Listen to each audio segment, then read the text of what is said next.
नमस्कार मित्रांनो, एड लागलं प्रेमाचं या मालिकेच्या आजच्या भागामध्ये आपण बघणार आहोत. इथे आता राया घोरपडेला म्हणत असतो, असं नको करू, त्या पोरीला वाचव रे, मिस फायरला वाचव. तेव्हा लगेच जय म्हणू लागतो, का वाचवू मी तिला? जो मला नडणार ना त्याला मी तोडणार फोडणार, त्याच्याबरोबर मी काय बी करणार. तुला काय करायचंय राया? तेव्हा लगेच राया भडकतो आणि म्हणू लागतो, जोपर्यंत हा राया जिवंत आहे ना तोपर्यंत मिस फायरच्या केसालाही धक्का लागू देणार नाही हं. मी तिला वाचवणार. तेव्हा लगेच आता जय हसू लागतो आणि म्हणू लागतो, अरे बापरे राया, तू मिस फायरला वाचवणार? तुझा सच्चा दोस्त येणार आहे. आता सच्च्या दोस्तांची ताटातूट होते. खूप त्रास होत असेल ना तुला. पण राया, तू एक मात्र नक्की ओळखला. खरंच खूप भारी ओळखलं तू. हे सगळं मीच घडवून आणलंय.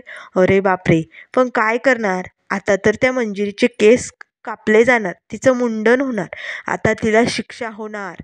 आता मात्र लगेच राय म्हणू लागतो, ए घोरपडे, फकस्त माझे हात सोड. नाही तुला नाही इथेच खाली लोळावणार तर नावाचा राया नाही. सोड लवकर मला. आता मात्र लगेच जय म्हणू लागतो, काळजी करू नको राया, मी तुला उद्या सोडून देणार आहे. मग कसं? ती हरलेली मुलगी, लाचार झालेली, बदनाम झालेली मुलगी बघायला तुला कसं वाटेल ना, हे मलाही बघायला उत्सुकता असेल. त्यामुळे उद्या सोडेल मी तुला. आता मात्र लगेच राया म्हणू लागतो, घोरपडे, मिस फायरला काय बी झालं ना तरी मी तुला सोडणार नाही. जर तिचे केस कापले गेले ना तर तुझे हे हात कापून टाकेल मी.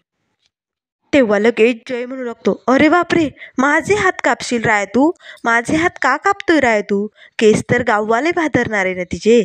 मग तुला ना एक काम करावं लागेल, तुला अख्ख्या गावाचे हात कापावे लागतील.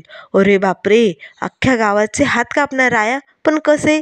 त्याचे तर हात बांधून टाकलेत आणि आता तर त्याची काही इथून सुटका पण होणार नाही. अरे बापरे, आता कोण मिस फायरला वाचवणार? जाऊ दे, आता मला तर तिकडे मज्जा बघायला जावंच लागेल. असे म्हणून आता जय तिथनं निघालेला असतो. आता मात्र राया जोरजोरात ओरडत असतो, अरे सोडा रे मला, त्या मिस फायरला वाचवायला जावं लागेल. पण मात्र त्याचं कोणीही ऐकून घ्यायला तयार नसतं. तर इकडे मंजिरीला बायका ओढत असतात. आता मात्र खिडकीतनं शशिकला म्हणू लागते, नका असं वागू तिच्याशी, त्या निष्पाप मुलीला अशी शिक्षा नका देऊ, सोडा तिला. खरंच मंजिरी, अगं तू खरं खरं सांगून टाक ना या सगळ्या लोकांना, म्हणजे ते तुला शिक्षा नाही देणार. असे आता शशिकला मंजिरीला म्हणू लागते. त्याच वेळेस आता मंजिरी म्हणू लागते, काकू काय बोलते तू? तेव्हा शशिकला म्हणू लागते, हो मंजिरी, यावर एकच उपाय आहे. तू खरं खरं सांगून टाक, विठुरायाला कोणी बाहेर काढलंय त्याचं नाव सांग, म्हणजे हे लोक तुला सोडतील. आता मात्र मंजिरी मनाशीच म्हणू लागते, नाही नाही, मी जर जिजीचं नाव सांगितलं तर हे लोक जिजीला शिक्षा देतील. आधीच ती हॉस्पिटलमध्ये, हे सगळं जर तिने बघितलं तर तिला खूप त्रास होईल. नाही नाही नाही, मी जिजीचं नाव नाही घेऊ शकत. तेव्हा मंजिरी म्हणू लागते, नाही काकू, मी असं कुणाचंही नाव घेऊ शकत नाही. जी काही शिक्षा करायची ना ती मलाच करा आता तुम्ही. असे आता मंजिरी म्हणू लागते. त्याच वेळेस नाना आणि जय तिकडे येतात. तेव्हा लगेच नाना म्हणू लागतात, सोडा माझ्या मंजिरीला, सोडा पटकन, बाजूला व्हा, तिला शिक्षा करू नका. तेव्हा जय म्हणू लागतो, काय चालू आहे तुमचं? सोडा म्हटल्यानंतर लगेच सोडायचं, व्हा बरं बाजूला. तेव्हा लगेच आता गावातील बायका म्हणू लागतात, ओ घोरपडे साहेब, तुम्ही बाजूला व्हा, तुम्ही आमच्यामध्ये पडू नका, सांगून ठेवतो. हा आमच्या विठुरायाचा अपमान झालेला आहे आणि तो आम्ही सहन करू शकत नाही. त्यामुळे या पोरीला तर आज शिक्षा व्हायलाच हवी. तुम्ही मध्ये येऊ नका, नाहीतर आता आमच्या रागाचा पारा खूप चढलेला आहे. आम्ही काय करून बसू सांगता येणार नाही. तेव्हा लगेच आता जय नानांना बाजूला घेतो आणि म्हणू लागतो, नाना, हे लोक खूप भडकले तो. तेव्हा नाना म्हणू लागतात, अरे पण काहीही करून आपल्याला वाचवावं लागेल. आता नाना पुन्हा त्या लोकांना समजवण्याचा प्रयत्न करत असतात. तेव्हा लगेच ते गावातील लोक म्हणू लागतात, आता जर तुम्ही आमचं ऐकलं नाही ना तर या लोकांचं घर आणि दुकानही जाळून टाकू आम्ही. तेव्हा लगेच जय आता नानांना पुन्हा बाजूला घेतो आणि म्हणू लागतो, नाना, लोक खूप भडकले तो आणि आता यांना मी कंट्रोलही नाही करू शकत. काय करणार आहे, ते घर जाळून टाकतील. त्यापेक्षा ना मी जास्त पोलीस फोर्स बोलवतो, तोपर्यंत काही होणार नाही, तुम्ही टेन्शन घेऊ नका. तेव्हा नाना म्हणू लागतात, अरे बापरे, पण पोलीस फोर्स बोलवण्यात तर खूप वेळ जाईल, तोपर्यंत हे लोक मंजिरीला शिक्षा देतील. तेव्हा जय म्हणू लागतो, नाना काळजी करू नका, मी लवकरात लवकर येतो. असे म्हणून जय तिथनं बाहेर जातो. आता मात्र नानांना खूपच भीती वाटते. लोक सगळे खूप भडकलेले असतात. तर इकडे शशिकला मात्र खिडकीतून बघून मज्जा बघण्याचा आनंद घेत असते. त्याच वेळेस आता इकडे जय बाहेर येतो आणि आता आवारातनं गुपचूप डोकावून सगळी मजा बघत असतो. त्याच वेळेस इकडे आता पोलीस स्टेशनमध्ये राया म्हणत असतो, अरे सोडा की, किती वेळा म्हणतोय मी, सोडा मला, त्या पोरीला वाचवायला जावं लागेल, लोक तिचे केस भादरून टाकतील रे, असं व्हायला नको. आता मात्र कोणीही रायाचं ऐकायला तिथे नसतं. तेव्हा लगेच राया म्हणू लागतो, विठुराया आता तुलाच काहीतरी करावं लागेल, मिस फायरला या सगळ्यापासून वाचवावं लागेल. आता मात्र राया लगेच पुंडलिक वरदान हरी विठ्ठल श्री ज्ञानदेव तुकाराम असा जयघोष जोरजोरात करू लागतो. आणि आता मात्र रायाने ती हात बांधलेली खुर्ची डायरेक्ट मोडून टाकलेली असते. आता मात्र राया तिथनं सुटून लगेच धावत सुटतो.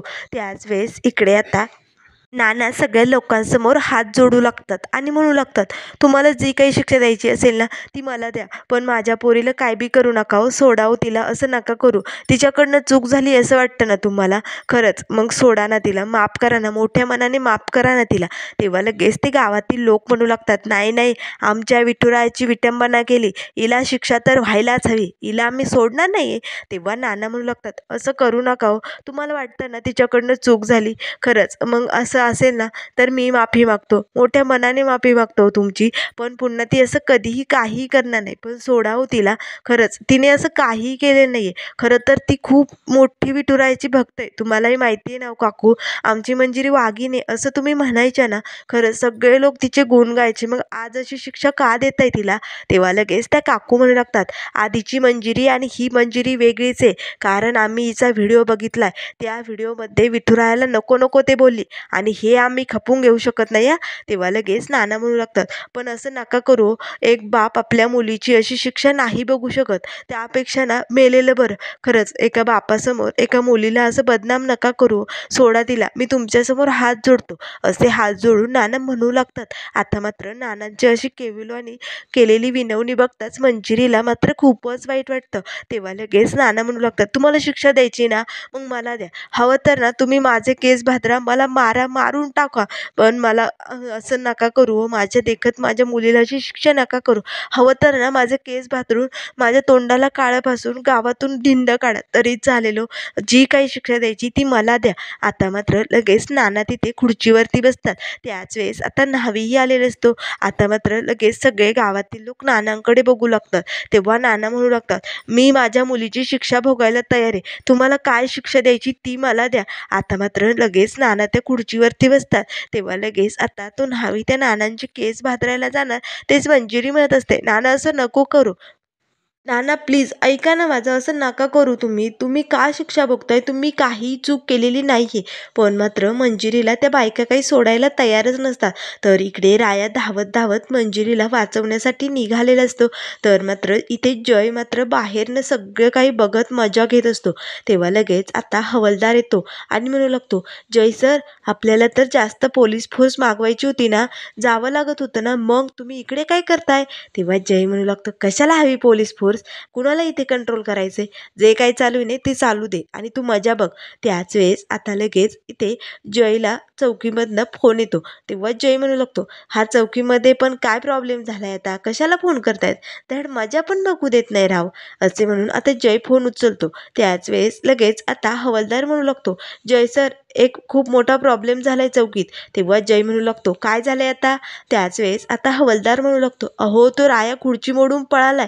आता मात्र जय म्हणू लागतो, काय, असा कसा पळाला, अरे एवढं बांधून टाकलं होतं, त्या रायामध्ये एवढी ताकद येते तरी कुठून ना हेच कळत नाही, जाऊ दे मी बघतो काय करायचं ते, असे म्हणून आता जय फोन ठेवतो. तेव्हा लगेच आता जय म्हणू लागतो, पण जाऊन जाऊन कुठे जाणार आहे हा राया, त्या मिसफायरला वाचवण्यासाठी इकडेच येईल ना, मग बघ त्याला इकडेच पकडतो आणि गाठवतो की नाही, असे म्हणून आता जय पुन्हा मजा बघू लागतो. त्याच वेळेस इकडे आता नानांचे केस भादरायला जाणार तेच मंजिरी त्या बायकांचे हात हिसकावते आणि धावतच नानांजवळ येते आणि म्हणू लागते, नाना नाही नाही, तुम्हाला काही शिक्षा होता कामा नाही, तुम्ही काही चूक केली नाही आहे नाना, त्यामुळे का शिक्षा भोगताय तुम्ही, नाही जी काही शिक्षा व्हायची असेल ती मलाच व्हायला हवी. आता मात्र लगेच मंजिरी नानांना तिथनं उठवते आणि म्हणू लागते, गावकऱ्यांना तुम्हाला जी काही शिक्षा द्यायची ना ती मला द्या, पण माझ्या नानांना काही करू नका. तर इकडे राया आता धावत धावत गावातून पळत असतो. त्याच वेळेस आता त्याच्या मागे पोलीस लागलेले असतात त्याला पकडण्यासाठी. तेव्हा राया एका ठिकाणी लपून बसतो आणि अण्णांना फोन करतो.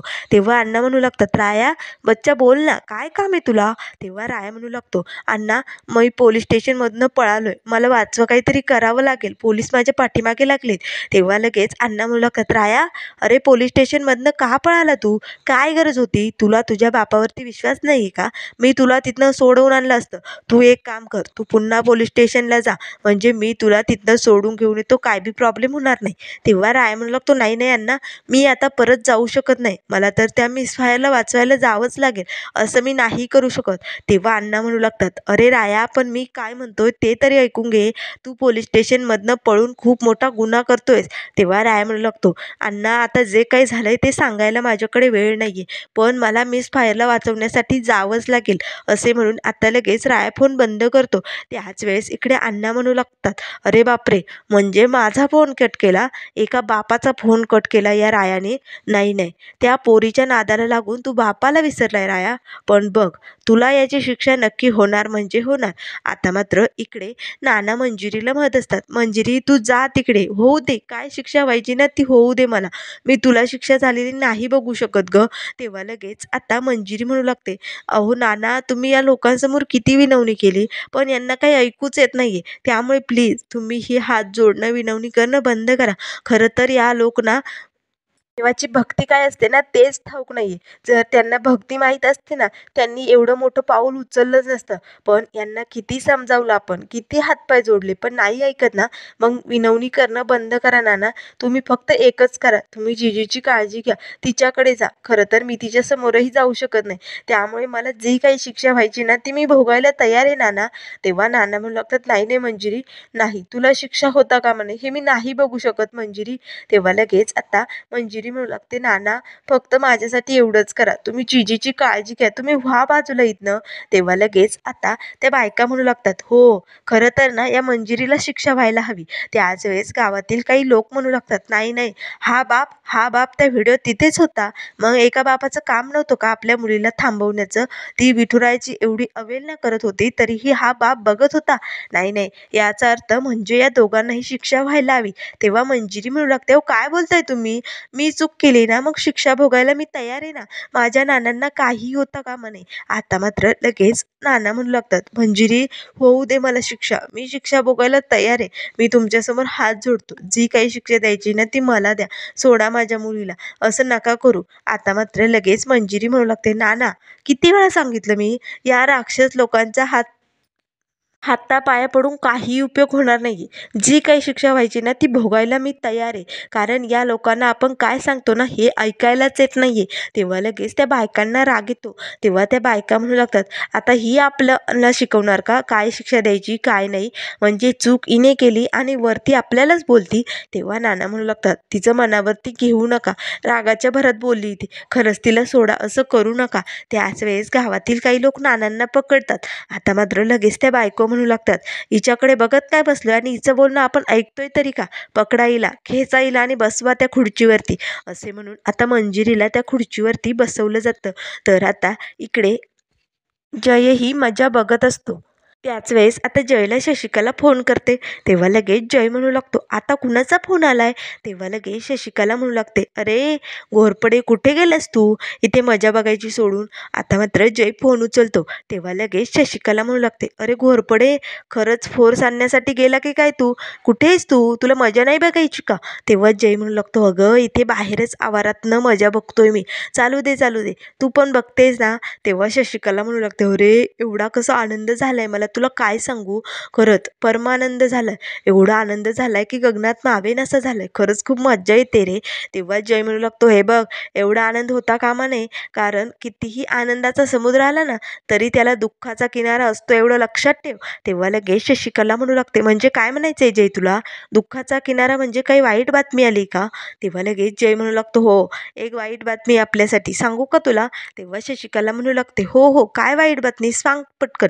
तेव्हा लगेच जय म्हणू लागतो. तो राया नाही का, तो जेलमधून पळालाय, सुटलाय तो, आणि तो केव्हाही येऊ शकतो. आता मात्र शशिकला म्हणू लागते, काय हा राया दरवेळेस का सुटतो?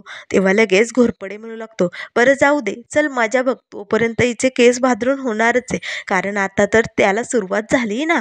आता मात्र लगेच शशिकला म्हणू लागते, बघ बघ, आता हिचे केस भादरताना अशी मजा येणार आहे ना, खरंच मला तर बघायला खूप आनंद होतोय. असे म्हणून शशिकला मात्र आनंदात खिडकीतनं हे सगळं बघत असते. आता मात्र लगेच मंजिरी त्या खुर्चीवरती बसलेले असतात. तेव्हा लगेच आता नाना म्हणू लागतात, असं नका करू, सोडा माझ्या मुलीला, प्लीज असं नका करू, असे म्हणून हात जोडत असतात. तेव्हा मंजिरी म्हणू लागते, नाही नाना, जी काही शिक्षा व्हायची ती मला होणार आहे आणि ती मी भोगायला तयार आहे, असे म्हणून आता मंजिरी तिथे शांतपणे खुर्चीवरती बसलेली असते. तर इकडे राया मात्र धावत धावत मंजिरीला वाचवण्यासाठी आलेला असतो. तर मित्रांनो, पुढील भागामध्ये आपल्याला बघायला मिळेल, आता न्हावी मंजिरीच्या केसांना वस्त्रा लावणार, तेच लगेच राया ते ब्लेड पकडतो. आता मात्र रायाच्या हातातील रक्त सगळं मंजिरीच्या भांगात पडत असतं. त्याच वेळेस राया लगेच तो वस्त्रा हिसकावून घेतो आणि मंजिरीचा हात हातात घेतो आणि सगळ्या लोकांना म्हणू लागतो, संतांनी ही जी काही शिक्षा तुम्ही या बाईला करताय ना, ती सगळी संतांनी बंद करून टाकली होती. आणि संत पुराण तुम्ही वाचलेलं नाहीये का? देवाच्या ग्रंथात अभंगात काय सांगितलं हेही तुम्हाला माहिती नाहीये का? पण एक गोष्ट लक्षात ठेवा, विठुरायाच्या दरबारात आणि या रायाच्या आवारात कुणाची बी दादागिरी खपवून घेतली जाणार नाही हं. त्यामुळे इथनं पुढं विठुरायाच्या दरबारात बाईच्या केसालाही धक्का लागता कामा नये. जर कोणी आता मंजिरीच्या केसालाही धक्का लावला ना, तर त्याचा गळा कापून टाके ना. यासमोर कोण आहे तो, यासमोर, असे आता राया सर्वांना म्हणू लागतो. आता मात्र मंजिरी एकटक रायाकडेच बघू लागते, कारण आता रायामुळेच मंजिरी वाचणार असते. तर मित्रांनो, अशाच मालिकेंच्या अपडेट पाहण्यासाठी चॅनेलला लाईक करा, सबस्क्राईब करा. व्हिडिओ पाहिल्याबद्दल